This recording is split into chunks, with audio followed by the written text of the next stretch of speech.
Türkiye Халыклар мәйданында дәүләт эшлеклесе буларак мәгълүм шәхес Садри Низаметдин улы Максуди Биектау районының Ташсу авылында мулла гаиләсендә дөньяга килә.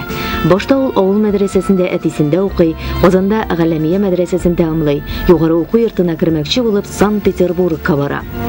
Дөрес аңа мондый мөмкинлек насыйп булмый. Исмәгыйль Гаспринскийның хәйр-фатихасы белән ул Франциягә юл ала. 1906 елда Садри Максуди Сорбоннаны тәмамлап, юрист дипломы алып Россиягә кайта. Шушы елдан башлап аның татар халкына багышланган эшчәнлеге башлана.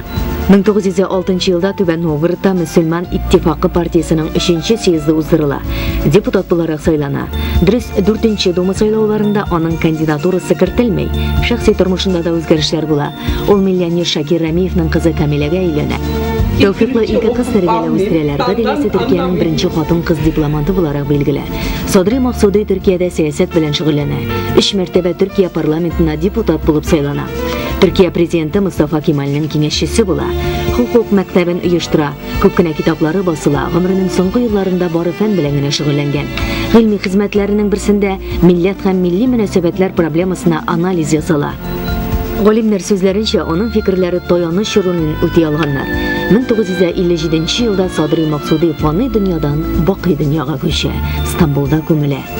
Төркиядә Тукай көннәре кысаларында Татарстан премьер-министры урынбасары мәдәният министры Зилә Вәлиева җитәкчелегендәге делегация Садри Максуди кабренә барып чәчәкләр салды, аның рухына дуга кылынды. Оныклары бу чараны бабам өчен генә түгел, безнең өчен истәлекле көн диделәр һәм төш кебек кенә хис итүләрен җиткерделәр. Шәхеснең сүзләре ярты юлда калмасын иде дигән теләкләрен дә юлладылар. Садри Максудиның оныгы Гүнүл ханым Пултар романнар язу эше белән шөгыльләнә. Күп кенә китаплары дөнья күргән, бабасының истәлекләрен кадерләп саклый.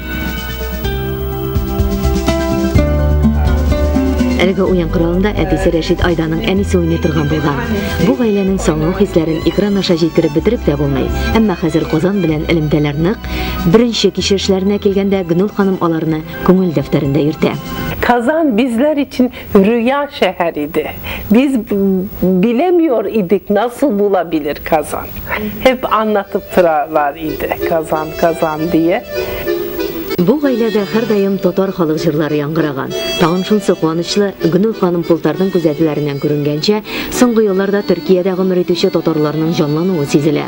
Hazır Yanga'dan Tatarlık doğa. Yanga'dan kişiler, oyliler yüreklerinde hissediler ki onlar Tatar. Andan bir kişimiz bilmez idik ki Tatar, etim Tatar, benim anim Tatar, benim etim Tatar. Hazır Tatarlar küpleşti Türkiye'de. Садри Максуди вафат булганда Пултар ханымга 12 яшь тулган була. Аңа бабасы бары бер теләк, күргән-белгәннәренне язып халкыңа җиткерергә тырыш дигән. Бабасының аманаты буенча яңа әсәр өстендә эшли, киләсе елда төгәлләргә җыена. 2007 елда Төркиядә дәүләт эшлеклесе Садри Максудиның үлеменә 50 ел тулуга багышланган чаралар уздырылыр дип көтелә. Гүнүл ханым китабында урын алачак теләген дә җиткерде.